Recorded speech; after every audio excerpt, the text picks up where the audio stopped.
ప్రస్తుతం జీబ్లీ ఇమేజెస్ ట్రెండింగ్లో ఉంది. దాన్ని మీరు వినియోగించవచ్చు. ఎలాగంటే ఇన్స్టాగ్రామ్, ఫేస్బుక్, ఎక్స్ ఏ సోషల్ మీడియా ప్లాట్ఫామ్ ఓపెన్ చేసినా ఫీడ్ మొత్తం జీబ్లీ ఫోటోలతో నిండిపోతుంది. ఇప్పుడు నెట్టింట వైరల్ అవుతున్న నయా ట్రెండ్ ఇది. ఓపెన్ ఏఐ సంస్థ ఇటీవల చాట్ జీపీటీలో జీబ్లీ స్టూడియోను ప్రవేశపెట్టినప్పటి నుంచి ఈ సదుపాయాన్ని నెటిజన్లు తెగ వినియోగిస్తున్నారు. దేశాధినేతలు, నాయకుల చిత్రాలకు యానిమేషన్ రూపమిస్తూ కార్టూన్ తరహా ఫోటోలను సృష్టిస్తున్నారు. ఈ సదుపాయాన్ని ఎలాంటి సభ్యత్వం లేకుండా ఇమేజ్లను మీరు ఉచితంగా క్రియేట్ చేయొచ్చు. మీరు ట్రై చేస్తారా?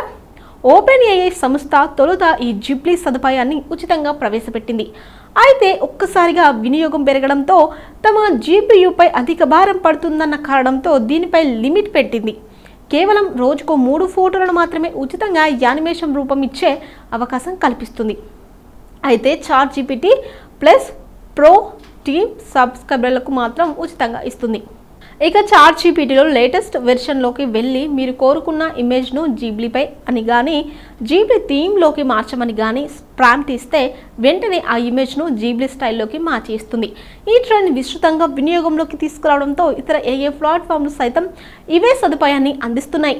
జెమినీ, గూగుల్ ఏఐ, జెమినీ సహాయంతో ఉచితంగా జీబ్లీ ఇమేజ్లను రూపొందించవచ్చు. జెమినీ ఏఐ ప్లాట్ఫామ్లో లాగిన్ అయ్యాక చాట్ బాక్స్లోకి వెళ్ళి మీరు ఏ ఇమేజ్ను క్రియేట్ చేయాలనుకుంటున్నారో దాని గురించి క్లుప్తంగా ప్రాంప్ట్ ఇచ్చి జీబ్లీ స్టైల్ ఇమేజ్ని రూపొందించమని చెప్పండి. అంతే, చిటికలో చిత్రాలని మీ ముందు ఉంచుతుంది. దీంతో అన్లిమిటెడ్గా ఫోటోలు క్రియేట్ చేయొచ్చు. గ్రోక్ ఎక్స్కు చెందిన ఏఐ ప్లాట్ఫామ్ గ్రోక్ ప్లాట్ఫామ్లో లాగిన్ అయ్యాక ఇమేజ్ ఆప్షన్ సహాయంతో మీకు నచ్చిన ఫోటోను ఎంచుకొని అప్లోడ్ చేయాలి. జీబ్లీ ఫై దిస్ ఇమేజ్ అని చిన్న ప్రాంప్ట్ ఇస్తే చాలు, ఫోటోలు క్రియేట్ చేసి ఇస్తుంది. ప్రస్తుతానికి మనం స్వయంగా ఫోటోను అందిస్తేనే యానిమేట్ చేసి పంపుతుంది.